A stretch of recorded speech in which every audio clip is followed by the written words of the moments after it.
Eskil, thank you for being my guest for Trenergy TV. Oh, thank you very much. I'm so happy to be invited here. You know, I mean, we heard so much about Techno Club as we grew up in the 80s, making the music we do, like that sprang out from this kind of like dark wave electronic. And now that I got the opportunity to DJ here tonight, checking around the other guys here, we're probably the only artists here. Everyone are DJs. That's not my profession, and I think people could tell that like whatever we were doing, tonight was more of a unsynchronized accidents born out of passion, because it's for me it was kind of coming back to the roots, playing here. Remembering when we started our band Covenant from Sweden in the 80s, eventually releasing records in the 90s, and our next tour will be here in Frankfurt at Neue Batschkap in November. So I know Germany well, and I had a great time. Now, Eskil, tell us, what connection do you have to Talla? Since when do you know him? Where's the connection there? Oh, I like to think that's more like accidental. I know his stuff since a long time. I first saw him DJ at the Roskilde Festival in Denmark in '94, because at that time I wasn't living in Germany. I lived in Berlin later. Well, eventually I was a guest here last year. Someone saw me, and I was invited to come here this year and play records. Very good. I was, for a short time, in the room where you were playing. How did you like playing here tonight? I mean, in that kind of, chilled area where you were playing today. Well, the White Room is more of a lounge, but yeah. I like that too. I mean, it reminds me a bit maybe of like the crew of a Milk Bar in Clockwork Orange. But I just came from a DJ tour in America, and Germany is tough, to be honest. Like in America, they love everything, you know. They were just dancing everything all the time for whatever you play, you know, because there is just a different vibe here. But in Germany, I have to say, the good thing is that people expect new stuff, but they want to know it. So it's much like, I would say, DJing in Germany, like I do a lot, is every club has its culture, much depending on the resident local DJ. So they want to hear new stuff, but they want to recognize it. So it's a lot up to the local DJ to kind of educate, introduce new music to the people, and of course there are bigger clubs and where like this one, where you get a lot of new influences for the music hungry people, and that's beautiful.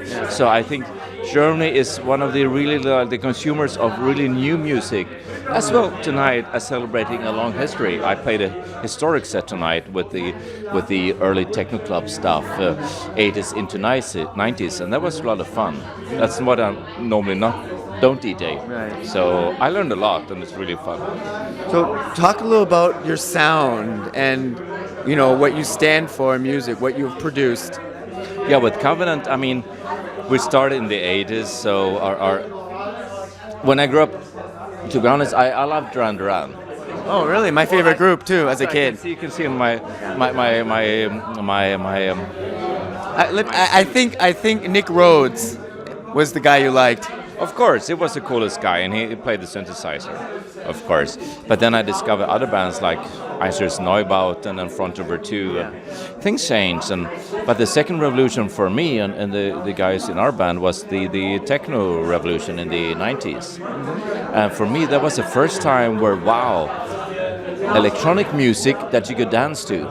Kraftwerk was all cool, but you couldn't really dance to it. It was just too not funky enough, you know. And when the techno came, it was just like I went crazy. I love that. So I still have like my roots in Nights Rev and the Electronics Human League, but mixed with the techno stuff from the 90s. And I think if you listen to new stuff from our band Covenant, just working on our 9th album to be released later this year, I think you'll find that mix from the 80s electronics and the 90s techno with vocals. I'm saying so. I do this. So you were on tour in the United States recently? Yes, I did a tour only, but I toured with a band many times there. So was that a different sound that you played tonight, and how did the American people welcome you there? I mean, how were the American fans there? Oh, I mean, it was small clubs, but it was really fun. When we play with the band, it's a different setting. But we meet there. I think we did 7 tours in America, so it's they know us well there. But I mean, it's a specific setting, you know, with dedicated promoters. There's a lot of love, there's a lot of passion, and they promote the music, and the people know what's going on, because we're not really a mainstream band. Did you play Boston? We played Boston many times. Okay, do you remember where you played there? I'm from Boston. What club? No, I don't. If you said it was a special location. Last time I didn't play Boston because it was only the West Coast. Oh, okay. I would say Boston is, we only played every second tour. That's when we played Boston. Okay. Is that when MIT is closest? That's in Cambridge. Yeah, which is close too. Because I remember once when we played, and you had the college students from MIT doing their rowboat practice. It's on the Charles River. Yeah. Okay. But the only show from Boston I really remember well is the first time, because that was kind of like Artist Loft, and it was like a cocktail party at an artist loft. And well, there wasn't really a stage. We plugged into it like the hi-fi system, and there was only one light on stage, and we switched it on and off between the songs to make a little difference. But hey, we felt very much welcome there. Eskil, let's talk a little about the music scene today. I mean, how do you see the music scene, or what scene do you follow, and what sounds, I mean, do you like today? I think music has never been greater than today. I listen to a lot of digital stream music. I was checking my Spotify year list, and because I work at home doing all the business stuff, then once in a while I'm in the studio. But my Spotify list, I listened to 9,000 minutes of music this year. Okay. 8,000 tracks, 1,000 artists. That's an average. I mean, no, because I go through a lot of new music. So on average, I listen to 3 new albums every day. That's 1,000 new albums every year. Is this and there's a lot of cool stuff. No, I love it. I mean, but I kind of listen even normally in the morning I listen to other stuff, dark ambient or classic, and in the afternoon I listen to 3 new albums on average. And but there's so much great music, you know. What inspires you outside of music to make music? There's my girlfriend, you know. I mean, food, wine, women. You know, there's so much out there, and just great, happy to be part of it.